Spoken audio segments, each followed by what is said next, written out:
Do you know the terror of looking at a wall and seeing it move, when nothing else moves? Clara Hayes had just moved into the old Greystone apartment complex.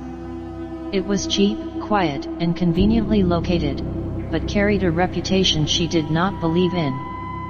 Tenants whispered about disappearing neighbors, strange noises, and walls that watched. Clara laughed at it, until the first night, her apartment smelled of damp carpet and fresh paint. Boxes were stacked haphazardly, half unpacked.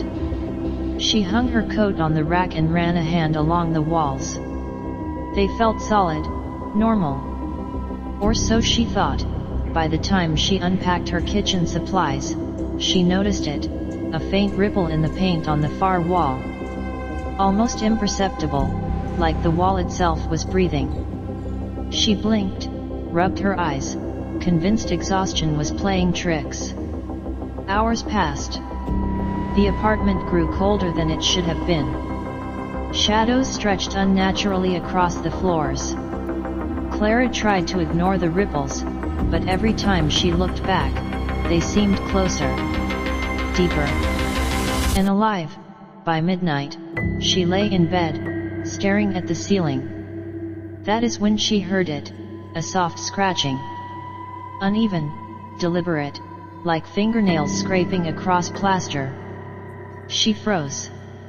The noise circled the room, yet no one was there.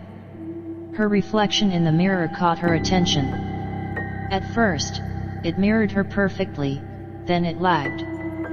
Her eyes blinked, her reflection did not. Her reflection smiled.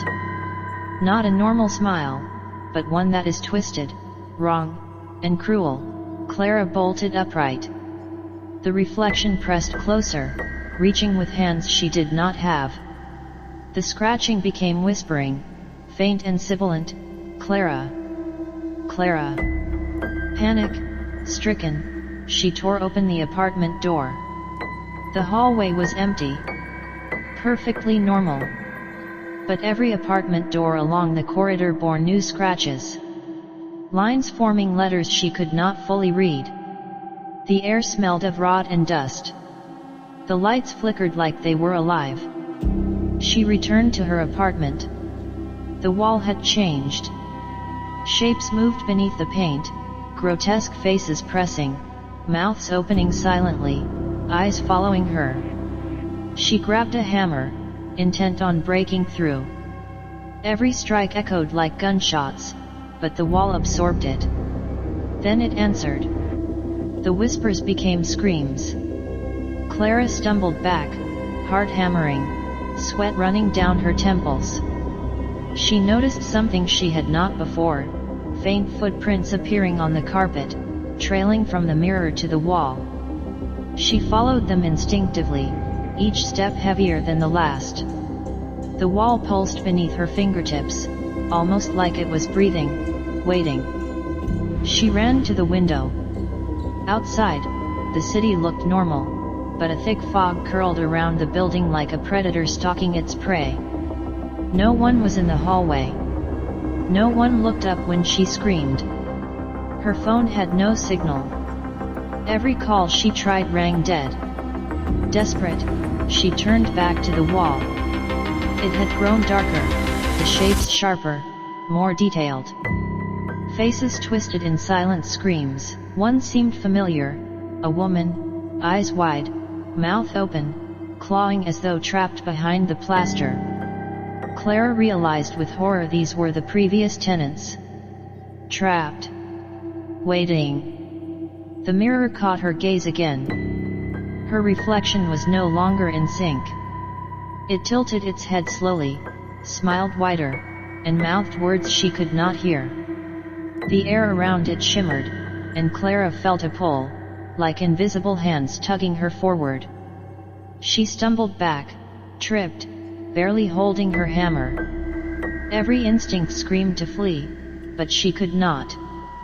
She was drawn back, every step hesitant, every heartbeat loud. The wall rippled, then split in a line, just wide enough to reveal a dark cavity.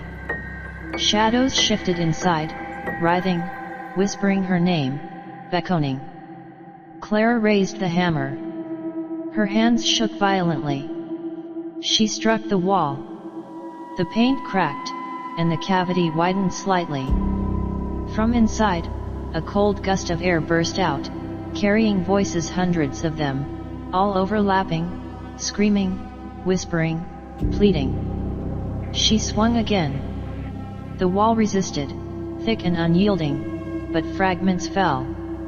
One face emerged clearly, a tenant she had never met, eyes pleading. Clara realized then, every wall, every crack, every reflection held them. The building itself was alive, hungry for reflection, hungry for attention. The night stretched endlessly. She tried every exit. Every door led back to the apartment. The fog outside thickened. The air smelled of decay. And the wall, it watched. By morning, neighbors reported a strange fog curling around her apartment windows. Maintenance knocked. No answer. When the door was finally forced open, the apartment was empty. No Clara. No belongings. Only the mirror, cracked and smeared. And the wall, smooth again, silent, hiding its victims. Now, sometimes, late at night, new tenants hear scratching behind the paint. Shapes move just beneath the surface. Shadows mimic their movements, waiting for the next Clara. Some say it is the building itself, alive and patient. Some say it is the past residents, trapped behind layers of plaster. And some say that if you stare too long into your reflection, you might see yourself smiling, even when you know you are not smiling.